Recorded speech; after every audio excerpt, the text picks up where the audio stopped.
वैसे तो पिछले लगातार 3 सालों से भारत की जो मैन्युफैक्चरिंग एक्टिविटी है वो एक्सपैंड ही कर रही है, लेकिन जो पिछले महीने का लेटेस्ट डेटा सामने आया है, यानी कि मार्च 2024 का जो मैन्युफैक्चरिंग का डेटा सामने आया है, वहां पर दोस्तों इंडिया ने 16 ईयर हाई के आंकड़े को टच कर लिया है। जी हां, हमारा जो मैन्युफैक्चरिंग इंडेक्स है, जो ऐसा सूचकांक जो कि भारत में होने वाले मैन्युफैक्चरिंग को मेजर करता है, उसको क्वांटिफाई करता है, वो 59.1 को टच कर चुका है। और ये आंकड़ा भारत के इतिहास में इसके पहले सन 2008 में हमें देखने को मिला था। यहां पर आप लोग देख पाएंगे India's manufacturing PMI at 16 year high in March 2024। खबर जो है ये कल रात को ही सामने आई है। इनफैक्ट इंडियन एक्सप्रेस ने भी इसको कवर किया है, जिसमें कि बताया गया है कि मैन्युफैक्चरिंग का जो PMI है ये 16 ईयर हाई को टच कर चुका है, बिकॉज जो नए ऑर्डर्स हैं वो मार्च के महीने में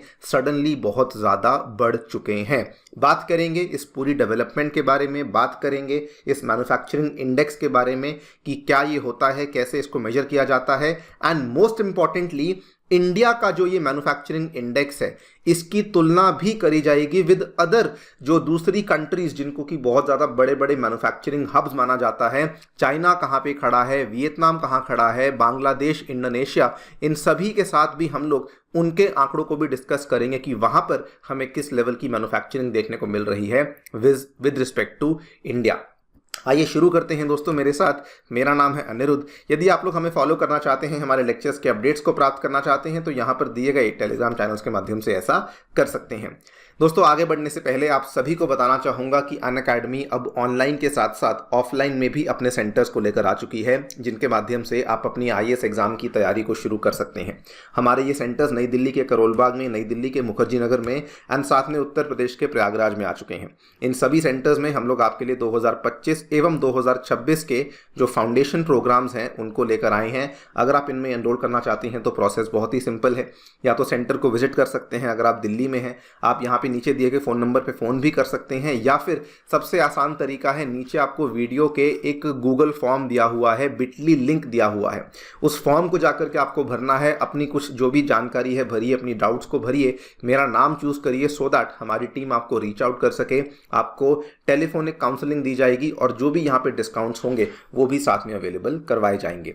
all right, so directly coming to the point, India की जो मैन्युफैक्चरिंग है ये ऑलमोस्ट अपने लाइफ टाइम हाई लेवल्स को टच कर चुकी है। आज से 16 साल पहले सन 2008 में हमें इस तरह के आंकड़े देखने को मिले थे, और आज 16 साल के बाद हमें फिर से इस तरह के आंकड़े हमारे मैन्युफैक्चरिंग सेक्टर को देखने को मिले हैं। ये वाला जो बाय द वे इंडेक्स है, HSBC इंडिया के द्वारा इस इंडेक्स को लॉन्च किया गया है, मैन्युफैक्चरिंग इंडेक्स, जिसमें इन्होंने आंकड़े को बताया कि फरवरी के महीने में ये आंकड़ा 56.9 था और मार्च के महीने में ये सडनली बहुत ज़्यादा बढ़ते हुए 59.1 को टच कर चुका है। यहाँ पर आप देख सकते हैं एक इकोनॉमिस्ट हैं HSBC इंडिया में, जिन्होंने कहा कि India's March manufacturing has risen to its highest level since 2008। और यहाँ पर इन्होंने ये भी बोला है कि मैन्युफैक्चरिंग कंपनीज जो हैं उन्होंने अपनी हायरिंग को बढ़ा दिया है, बिकॉज यहाँ पे प्रोडक्शन बहुत ज़्यादा स्ट्रांग हो रही है और इन कंपनियों को नए नए ऑर्डर्स भी अब देखने को मिल रहे हैं। बाय द वे,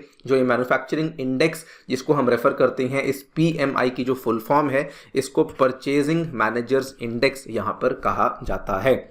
ये वाला ग्राफ आप लोग देख लीजिए। हालांकि ये 2008 से लेकर 2024 का ग्राफ नहीं है, लेकिन पिछले 10 वर्षों का ये ग्राफ दिखाता है, और आपने इसमें केवल ये नीले रंग वाली रेखा को देखना है जो कि मैन्युफैक्चरिंग PMI को बताती है।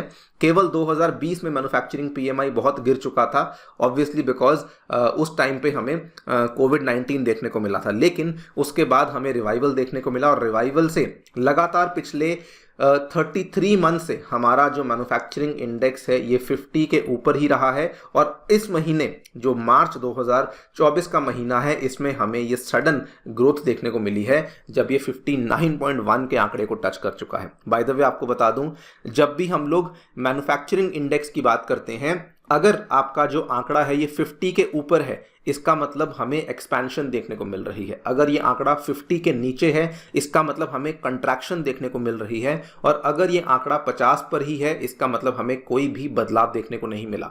जनरली हम लोग पिछले महीने की तुलना में बात करते हैं, तो पिछले महीने की तुलना में अगर 50 प्लस है तो एक्सपेंशन, 50 से कम है तो कॉन्ट्रैक्शन, एंड 50 पर ही है इसका मतलब कोई भी बदलाव देखने को नहीं मिला है। नाउ इंडिया में सडनली ये जो हमें इतना ज़्यादा जो पुश है हमारे मैन्युफैक्चरिंग सेक्टर को लेकर, वो क्यों देखने को मिला है? बताया गया है कि इसमें कंज्यूमर सेक्टर्स, इंटरमीडिएट सेक्टर्स और इन्वेस्टमेंट गुड सेक्टर्स में ये पुश देखने को मिला है। And the main reason is कि यहाँ पे डोमेस्टिक और एक्सपोर्ट मार्केट्स दोनों से ही बहुत भारी मात्रा में वर्क ऑर्डर्स देखने को मिल रहे हैं। एंड प्राइमरीली जो एक्सपोर्ट मार्केट्स हैं वहाँ पर जो रिस्पॉन्स है वो बहुत ही ज़्यादा बेहतर आ रहा है। इनफैक्ट रिपोर्ट ने मेंशन ये भी किया है, बहुत रेलिवेंट तो नहीं है लेकिन फिर भी मेंशन किया गया है कि न्यू एक्सपोर्ट ऑर्डर्स के आने का जो पेस है, मतलब कितनी तेजी से ऑर्डर्स आ रहे हैं, वो भी बहुत ज़्यादा बढ़ चुका है। It is at the fastest pace and quantities of purchase जो है ये भी आपका बहुत ज़्यादा बढ़ चुका है। खैर, the big thing to note over here is कि हमारी जो मैन्युफैक्चरिंग एक्टिविटी है, जब पूरी दुनिया भर में कहीं पर रिसेशन की बातें हो रही हैं, कहीं पर महंगाई की बातें हो रही हैं और कहीं पर इवन ये कहा जा रहा है कि जो जीडीपी ग्रोथ है वो नहीं बढ़ पा रही, लेकिन इंडिया में पिछले 3 सालों से लगातार हमारा जो मैन्युफैक्चरिंग का इंडेक्स है वो 50 मार्क के ऊपर बरकरार बना हुआ है। अगर हम इसी इंडेक्स की तुलना करें विद अदर कंट्रीज, ऐसी कंट्रीज जिनको कि मैन्युफैक्चरिंग हब कहा जाता है, फॉर एग्जांपल चाइना को फैक्ट्री ऑफ द वर्ल्ड कहा जाता है। दोस्तों, चाइना की मैन्युफैक्चरिंग की हालात इतने खराब थे कि लगातार 6 महीने तक चाइना में जो मैन्युफैक्चरिंग इंडेक्स था वो 50 के आंकड़े के नीचे बना हुआ था। मतलब कि मैन्युफैक्चरिंग लगातार कॉन्ट्रैक्ट कर रही थी। केवल पिछले महीने का डेटा सामने आया है, मार्च महीने का, जिसमें बताया गया है कि उनका आंकड़ा 50.8 को अब जाकर के टच किया है। मतलब अब देख लीजिए, इंडिया जो कि ऑलमोस्ट 60 पे जा चुका है, चाइना अभी 50.8 पर ही बना हुआ है और लगातार 6 महीने में हमें इनमें कॉन्ट्रैक्शन ही देखने को मिल रही थी। यहां पर आप देखिए, ये जनवरी की खबर है, China's manufacturing activity shrank for the 4th straight month in January, क्योंकि लगातार यहां पे गिरावट ही देखने को मिल रही थी। हमेशा ही उनका जो आंकड़ा था वो 49 के आसपास ही हमें देखने को मिलता था। अगर हम तुलना करते हैं वियतनाम की, जिसको कि अगेन कहा जाता है कि इंडिया को बहुत अच्छा कॉम्पिटिशन दे सकता है मैन्युफैक्चरिंग के केस में, बिकॉज वहां पर भी जो लेबर कॉस्ट है बहुत कम है। वियतनाम में भी मैन्युफैक्चरिंग का पीएमआई मार्च 2024 में हमें गिरता हुआ देखने को मिला है। खबर अगेन कल ही सामने आई है, वियतनाम का जो पीएमआई है ये भी 49.9 पे आ चुका है। और अगर पीएमआई लेस देन 50 है, अब आप समझ गए होंगे कि इसमें हमें कॉन्ट्रैक्शन देखने को मिल रही है। क्यों? क्योंकि नए ऑर्डर्स जो हैं वो नहीं आ रहे हैं, प्रोडक्शन भी यहाँ पे सडनली कम होती हुई देखने को मिल रही है। वहाँ पर जो महंगाई है वो उनको बहुत ज़्यादा महंगी पड़ रही है, बहुत ज़्यादा भारी पड़ रही है, जिसकी वजह से एक्सपेंशन नहीं हो पा रहा है। केवल एक और कंट्री है इंडोनेशिया, जिसको कि अगर हम लोग कंपैरिजन करते हैं मैन्युफैक्चरिंग में, इंडिया के आसपास देखने को मिलती है, फिर भी उतना बढ़िया नंबर नहीं है। वहाँ पर भी जो नंबर देखने को मिला है 54.2 का ही है। Yes, it is doing good, above 50 है, लेकिन इंडिया के आसपास हमें देखने को नहीं मिलता है। अगर आप सोच रहे हैं बांग्लादेश का क्या, तो बांग्लादेश में तो कहानी इतनी फ़नी है कि वो लोग अभी तक अपने मैन्युफैक्चरिंग इंडेक्स को मेजर ही करने नहीं लगे हैं। वो लोग रणनीति बना रहे हैं कि कैसे वो लोग भी अपनी कंट्री में मैन्युफैक्चरिंग इंडेक्स को मेजर कर सकें, और तब जाकर के हम लोग शायद उसके आंकड़े को भी यहाँ पे कंपेयर कर पाएंगे। खैर, रिपोर्ट की बात करें तो रिपोर्ट ने साथ में जॉब्स को लेकर भी बताया है। The pace of job creation वैसे तो माइल्ड था, लेकिन साथ में बताया कि सितंबर 2023 से लेकर अब तक अगर डेटा को देखा जाए तो जॉब्स भी बड़ी तेजी से क्रिएट हो रही हैं। बिकॉज जो मैन्युफैक्चरर्स हैं, जब इनको इतने बड़े बड़े ऑर्डर्स आ रहे हैं तो ऑब्वियस सी बात है कि ये एडिशनल वर्कर्स को भी अब लेना शुरू कर चुके हैं, विच मीन्स कि एम्प्लॉयमेंट नंबर्स भी अब इंडिया में बेहतर होना शुरू हो चुके हैं। नाउ वैसे तो इस चीज़ का डायरेक्टली इसके साथ कोई लिंक नहीं है, लेकिन क्योंकि इकोनॉमी का ही टॉपिक है तो आपको बता दूं, जो मैन्युफैक्चरिंग हमारी एक तरफ बढ़ रही है, सर्विस सेक्टर भी भारत का बहुत शानदार कर रहा है। इसको लेकर जो आंकड़े सामने आए हैं वो बताते हैं कि हमारे सर्विस सेक्टर में जो एक्सपोर्ट्स हैं वो बहुत ज़्यादा बढ़ चुके हैं।